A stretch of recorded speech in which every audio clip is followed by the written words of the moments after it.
ترکی کے 10 شہروں میں 9 لاکھ سے زائد عمارتیں تباہ ہو گئی ہیں، جن میں بڑے نامی گرامی بلڈرز کی تعمیر کردہ اونچی بلڈنگز بھی شامل ہیں۔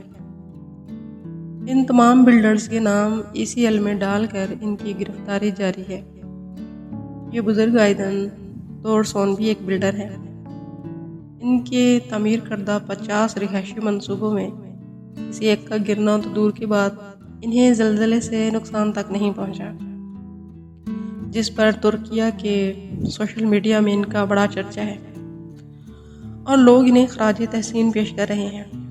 ان کا کہنا ہے کہ پہلی بات تو اللہ پاک کی مدد ہے کہ اس نے مجھے رسوا نہیں کیا، دوسرا رزق حلال کی طلب کہ میں نے ناجائز پیسہ کمانے یا راتوں رات ارب پتی بننے کے لیے کوئی تعمیراتی پروجیکٹ شروع نہیں کیا۔ منصوبہ شروع کرنے سے قبل میں اپنے طور پر تحقیق کر کے اسے مضبوط سے مضبوط بنانے کی ہر ممکن کوشش کرتا رہا۔ میں نے تعمیرات کا کام ویسے ہی شروع نہیں کیا، یہ ہمارا خاندانی پیشہ ہے۔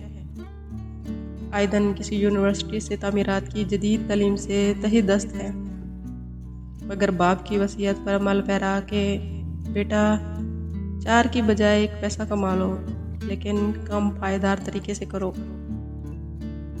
کیونکہ یہ علاقہ زلزلوں کا مرکز ہے۔